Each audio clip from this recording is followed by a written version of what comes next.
नमस्कार, मैं हूं आचार्य श्रीधर खंडल और आप देख रहे हैं मासिक भविष्यवाणी कार्यक्रम। यह मासिक भविष्यवाणी कार्यक्रम आप देख रहे हैं नक्षत्रवेद.com के तहत।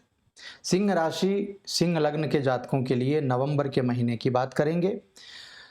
यह जो कार्यक्रम है यह गोचर पर आधारित है। इस कार्यक्रम को आप अपनी पत्रिका का विश्लेषण मत समझिएगा। ये गोचरीय ग्रहों की व्यवस्था के अनुसार आपको दिया जाता है। यदि आपके जीवन में कोई असुविधा बनी हुई है, कोई परेशानी है आपकी जन्म पत्रिका के द्वारा, तो आप नक्षत्र वेद कार्यालय में फ़ोन करके या व्हाट्सएप करके जानकारी प्राप्त कर सकते हैं। तो चलिए कार्यक्रम को प्रारंभ करते हैं। सबसे पहले जान लेते हैं सिंह राशि के जातकों के लिए ग्रहों का प्लेसमेंट कैसा है इस समय में। तो देखिए, सबसे पहले आपके थर्ड हाउस में सूर्य, शुक्र, केतु और बुध की परिस्थिति बनी हुई है। शुक्र और बुध दोनों अस्त हैं इस समय। इसके बाद सिक्स्थ हाउस में स्वग्रही शनि की व्यवस्था बनी हुई है। एट्थ हाउस में वक्री गुरु हैं, स्वग्रही गुरु हैं। मीन राशि में गुरु का प्लेसमेंट है। राहु महाराज मेष राशि में विराजमान है आपके नाइन्थ हाउस में, और मंगल वक्री होकर के आपके 11th हाउस में इस समय रहेंगे। तो ये सब परिस्थितियां जो बनी हुई हैं, इन सभी परिस्थितियों के द्वारा आपके जीवन में सबसे पहले आपकी नौकरी के बारे में बात कर लेते हैं कि नौकरी में क्या व्यवस्थाएं इन ग्रहों के द्वारा इस समय में बन रही हैं। सिंह राशि के जातकों के लिए सबसे पहली बात, दसम भाव के स्वामी शुक्र देव, कर्म भाव के स्वामी जो हैं वो उनका जहां प्लेसमेंट होता है वहां से उनके प्रभाव आने प्रारंभ होते हैं। दूसरी बात, आपके लग्न या आपकी राशि के स्वामी सूर्य देव हैं। तो सूर्य और शुक्र की युति आपके थर्ड हाउस में हो रही है, जो कि बहुत जबरदस्त भाव है, पराक्रम भाव है। और उस पराक्रम भाव में सूर्य शुक्र ही नहीं, केतु और बुध की युति भी बनी हुई है। तो चतुर्ग्रही योग आपके थर्ड हाउस में बना हुआ है। इससे क्या होगा, आपका पराक्रम इस समय बढ़ेगा। आप बहुत अच्छा प्रदर्शन करेंगे, बहुत ज्यादा मेहनत करेंगे। अत्यधिक प्रयास इस समय आपके अपने नौकरी में रहने वाले हैं। तो कुल मिलाकर के जब आपके प्रयास बहुत अच्छे होंगे तो आप नौकरी में अच्छी कामयाबी प्राप्त करने में इस महीने अग्रसर हो जाएंगे, आप आगे बढ़ जाएंगे। आपके साथ काम करने वाले जो कर्मचारी हैं वो भी आपका बहुत सारा सहयोग करेंगे। इसके साथ ही एक माइनस पॉइंट भी बता दूं, राहु का प्लेसमेंट 9th हाउस में है, जिससे क्या होगा, भाग्य में कुछ कमी आ जाएगी। हालांकि आपका पराक्रम भाव इस समय बहुत एक्टिव है, बहुत जबरदस्त है। तो जो भी परेशानियां आएंगी उनका आप धड़ल्ले से मुकाबला करेंगे और इस समय आपका आत्मविश्वास बहुत शानदार होगा। तो किसी भी प्रकार से आपको डरने की जरूरत नहीं है। हाँ, भाग्य जरूर कमजोर रहेगा। तो भाग्य से संबंधित जो चीजें मिलनी चाहिए वो चीजें अभी आपको नहीं मिलेंगी या थोड़ी सी कम मिलेंगी। अब एक चीज जो बहुत ज्यादा आपको इफेक्ट कर सकती है वो चीज है, आपका राहु जो है वो आपके भाग्यस्थान में है और आपके पराक्रम में केतु है। राहु की दृष्टि आपके थर्ड हाउस पर जा रही है और केतु और सूर्य की दृष्टि आपके भाग्यस्थान पर आ रही है। तो ऐसे में कुछ लोग मिल करके आपको परेशान करने के लिए, या चूंकि ग्रह स्थिति ऐसी बन रही है तो आपको अवांछित तबादले का शिकार होना पड़ सकता है। यानी आपको जिस जगह आप काम कर रहे हैं वहां से कहीं दूर आपको तबादला कर दिया जा सकता है, आपका प्लेसमेंट चेंज कर दिया जा सकता है। तो इस चीज से आप सावधान रहिएगा कि आपके पीछे से आपके ऊपर कोई षड्यंत्र तो नहीं हो रहा है। यदि षड्यंत्र हो रहा हो तो ये मामला आपके लिए खराब हो सकता है। आपकी चीजों का कोई अनुचित लाभ उठाए, इस बात का आप ध्यान रखिएगा। बाकी सब चीजें अच्छी हैं। महीने के उत्तरार्ध में शुक्र बुध आपके 4th हाउस में चले जाएंगे और 16 तारीख को फिर सूर्य महाराज भी चले जाएंगे। तो जबरदस्त आगे लाभ भी आपको मिलने लग जाएगा, सुख भी मिलने लग जाएगा। और जब शुक्र और बुध आगे चले जाएंगे 4th भाव में तो आपके कर्म भाव को भी बहुत बढ़िया बना देंगे। तो कुल मिलाकर के 11 तारीख तक का मामला है, उसको संभाल लीजिए, बाकी आगे बहुत अच्छी व्यवस्था है। अब बात करते हैं व्यापार के बारे में। व्यापार यदि आप कर रहे हैं तो सप्तम भाव जो है वो शनिदेव का भाव है, और शनिदेव जो है वो छठे भाव में स्वगृही अवस्था में विराजमान है, जो कि ये मान लीजिए व्यापार के लिए कहीं ना कहीं बहुत अच्छी नहीं है। हालांकि शनिदेव का प्लेसमेंट 6th हाउस में बहुत अच्छा है, किंतु सप्तम भाव के स्वामी होकर के 6th हाउस में किसी भी ग्रह का जाना आपको थोड़े से परेशान कर सकता है, आपको अपने कार्यों में कठिनाइयां आ सकती हैं। हालांकि रोग रिपु ऋण से संबंधित जो चीजें हैं वो शनिदेव बहुत अच्छी कर देंगे, यानी रोग नहीं होगा, बहुत ज्यादा कोई शत्रु सामने आएगा तो वो परेशान नहीं कर पाएगा, और ऋण यदि बहुत ज्यादा है तो उसको जल्दी चुकाने में आपको फायदा मिलेगा। दूसरी बात, 6th हाउस से शनिदेव जो है वो नई नई योजनाएं बनाने के लिए, नया निर्णय लेने के लिए, आगे बढ़ने के लिए, इन्वेस्टमेंट करने के लिए प्रेरित करते हैं, और उस इन्वेस्टमेंट का लाभ भी मिलता है। तो व्यापार विस्तार यदि करना चाहते हैं, व्यापार में आगे बढ़ना चाहते हैं, तो बहुत मजबूती से आप आगे बढ़ सकते हैं। व्यापार में आप जो काम करेंगे उस प्रोडक्ट की बहुत ज़्यादा मांग हो सकती है। अब दूसरी बात, मंगल देव जो हैं वो आपके 10th भाव में जब चले जाएंगे तब आपको ध्यान रखना है, ऐसा कोई भी काम नहीं करना है, ऐसा कोई भी निर्णय नहीं करना है जिससे आपको आपका इन्वेस्टमेंट खराब हो।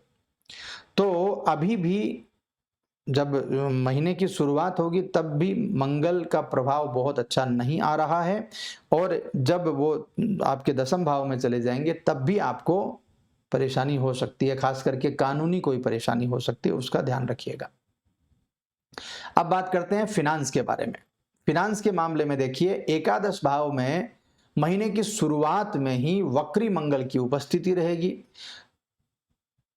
वक्री मंगल जो है वो साम दाम दंड भेद कैसे भी करके इनकम के सोर्स को बढ़ा देते हैं, किंतु ध्यान रखिएगा बृहस्पति देव की दृष्टि जो है वो 12 भाव पर रहेगी, खर्चे अचानक बढ़ जाएंगे, आर्थिक दबाव आ जाएगा, और जब साम दाम दंड भेद व्यक्ति करने लगता है तो ऐसी परिस्थिति में कहीं ना कहीं परेशानियां आ ही जाती हैं।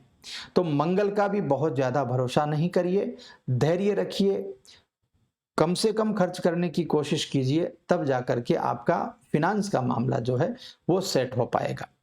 अब बुध और सूर्य का गोचर जब 4th भाव में होगा और शुक्र भी साथ में होंगे तो ऐसी परिस्थिति में बुधादित्य योग का निर्माण होगा। उस समय मंगल भी 10th भाव में आ जाएंगे, तो जब आप प्रयास करेंगे तो उसमें फिर वृद्धि जबरदस्त हो जाएगी। यानी 11 और 13 नवंबर के बाद में आपको फायदा मिलना प्रारंभ हो जाएगा। तब तक थोड़ा सा बजट बना करके चलिए, प्लान बना करके चलिए, बहुत ज़्यादा खर्च मत करिए, आर्थिक संकटों से सामना हो सकता है, परेशानियां बढ़ सकती हैं। अब बात करते हैं स्वास्थ्य की। स्वास्थ्य के मामले में देखिए, आपके राशि स्वामी सूर्य जो हैं वो कुंडली के 3rd हाउस में विराजमान है, इम्यूनिटी बूस्टर हैं, आपके स्वास्थ्य को अच्छा करेंगे, पुरानी समस्याओं में कमी आएगी, पुराने रोग में कमी आएगी। कुंडली के 6ठे भाव में शनि महाराज की उपस्थिति है और 8म भाव पर बृहस्पति महाराज की दृष्टि भी है। तो कुल मिलाकर के स्वास्थ्य से संबंधित कोई बहुत ज़्यादा परेशानियां मुझे दिखाई नहीं देती हैं। हाँ, कोई लंबा होने वाला रोग हो सकता है या कोई पहले से रोग चल रहा है तो उसमें थोड़ा सा सतर्क आपको रहने की ज़रूरत है। और यदि आप किसी रोग को लेकर के लापरवाही करते हैं, मेडिकल जांच वगैरह नहीं करवाते हैं, ऐसे ही ठीक हो जाएगा, ये यदि आप करते हैं तो थोड़ा सचेत हो जाइए और अब की बार आप अपने चेकअप वगैरह करवा लीजिए। अब बात करते हैं प्रेम जीवन की। प्रेम जीवन के मामले में पंचम भाव पर वक्री मंगल का प्रभाव है भाई, थोड़ा ध्यान रखिए। प्रेम जीवन में उतार चढ़ाव आ सकता है, आपस में कुछ खट्टे मीठे अनुभव हो सकते हैं, कुछ परेशानियां आपकी बढ़ सकती हैं, तो इन चीज़ों से संबंधित थोड़ा सा ध्यान रखने की मेरे हिसाब से आपको ज़रूरत है। और बात करें विवाहित लोगों के लिए, तो विवाहित लोगों के लिए सप्तम भाव के स्वामी शनिदेव हैं, छठे भाव में विराजमान हैं, थोड़ा सा रिश्तों में तनाव बनाएंगे। इसके बाद में अष्टम भाव में देवगुरु बृहस्पति भी हैं, तो ससुराल पक्ष के द्वारा कुछ समस्याएं आपके आ सकती हैं। ससुराल पक्ष वाले लोग जो हैं वो कुछ परेशानियां क्रिएट कर सकते हैं। हालांकि बहुत लंबा ये मामला भी नहीं रहेगा। 11 नवंबर के बाद में शुक्र बुध का प्लेसमेंट जो है वो चतुर्थ भाव में हो जाएगा। दाम्पत्य जीवन आपका वापस से पटरी पे आ जाएगा। यदि कोई गलतफहमियां हैं तो वो ठीक हो जाएंगी। कुल मिलाकर के दाम्पत्य जीवन भी अच्छा है। पारिवारिक जीवन, पारिवारिक जीवन के मामले में सेकंड हाउस के स्वामी बुध देव जो हैं वो शुक्र, सूर्य और केतु के साथ में विराजमान है थर्ड हाउस में, जो कि बहुत बहुत शानदार स्थिति बनती है। दूसरी बात, देवगुरु बृहस्पति कुंडली के अष्टम भाव में बैठ करके द्वितीय भाव को देख रहे हैं। परिवार का माहौल बहुत शानदार रहेगा, कोई ज्यादा दिक्कत आपको पारिवारिक माहौल में नहीं आने वाली है, कोई परेशानी नहीं है। हालांकि जब महीने का उत्तरार्ध होगा तो शुक्र, सूर्य और बुध का प्रभाव आपके चतुर्थ भाव में आ जाएगा। मंगल और बृहस्पति भी चतुर्थ भाव को देख रहे होंगे, तो उसकी वजह से अहंकार का जन्म हो सकता है और अहंकार की वजह से, ईगो की वजह से भाइयों में आपसी टकराव हो सकता है। इस बात का ख्याल आप जरूर कर लीजिए, बाकी मेरे हिसाब से कोई परेशानी नहीं है। तो अब आपको उपाय क्या क्या करने हैं इस महीने। सबसे पहले तो सूर्य को जल चढ़ाना प्रारंभ कर दीजिए, क्योंकि आपके राशि स्वामी हैं, उनका प्रभाव आपके लिए अच्छा आना बहुत ज्यादा जरूरी है, पहली बात। दूसरी बात, एकादश भाव में मंगल हैं, वक्री मंगल हैं, एकादश को प्रभावित करेंगे, दशम को प्रभावित करेंगे, कर्म भाव इफेक्ट होगा। तो कर्म भाव जब इफेक्ट होगा तो आपको परेशानियां बढ़ेंगी, उसके लिए हनुमान जी की उपासना कर लीजिए। इधर रोग, रिपु और ऋण का शमन भगवान शनिदेव कर रहे हैं। शनिदेव को तेल चढ़ा सकते हैं, हनुमान जी की उपासना कर सकते हैं, शनि चालीसा का पाठ कर सकते हैं या शनि मंत्र का जाप कर सकते हैं, बहुत अच्छा रहेगा। गुरुदेव बृहस्पति के प्रभाव जो हैं वो आपके सेकंड हाउस पे बहुत अच्छे रहेंगे और गुरुदेव बृहस्पति की दृष्टि में अमृत भी है। तो ऐसी परिस्थिति में आपका जो पैसा है वो संचय हो, आपका इन्वेस्टमेंट अच्छा हो, उसके लिए गाय को रोटी खिला दीजिए, पीली रोटी बना करके, और बृहस्पतिवार के दिन केले के पेड़ की पूजा कर लीजिए या भगवान नारायण की पूजा कर लीजिए। आपको मेरे हिसाब से बहुत सारा लाभ मिल जाएगा, कोई परेशानियां आपके लिए नहीं होंगी। तो मित्रों, ये था सिंह राशि के जातकों के लिए नवंबर का राशिफल। कैसा लगा आपको कमेंट करके जरूर बता दीजिएगा। आप लोगों से एक निवेदन भी है, मैं रात को करीब करीब अभी बज रहे हैं 12:30 बजे बैठ करके मैं ये वीडियो बना रहा हूँ। तो ये देख लीजिए, आपकी पूरे दिन से काम कर रहा था और रात्रि में 12:30 बजे बैठ करके आप लोगों के लिए वीडियो बना रहा हूँ। तो कम से कम लाइक शेयर बहुत ज़्यादा ज़रूरी है, बहुत इम्पोर्टेंट है। और यदि चैनल पर नए हैं तो सब्सक्राइब भी बहुत ज़्यादा ज़रूरी है। तो आप लोग बस इस बात का ख्याल करिए कि किसी की मेहनत जो है वो ख़राब ना हो, किसी की मेहनत को हम आगे बढ़ाएं, बस इतना सा आपसे रिक्वेस्ट है। तो इतना सा काम ज़रूर करिएगा। बाकी हमारा परिवार जो है वो निरंतर बढ़ रहा है और जल्दी ही पहुंचने वाले हैं बस मुकाम पे। तो आप लोग बस खुश रहिए और ये जो कार्यक्रम आपने देखा है इससे संबंधित जानकारियाँ, इससे संबंधित जो भी आपके विचार हैं वो हमें कमेंट के माध्यम से ज़रूर बताइए। मैं मिलता हूँ आपसे अगले कार्यक्रम में, तब तक खुश रहिए। ओम नमः शिवाय।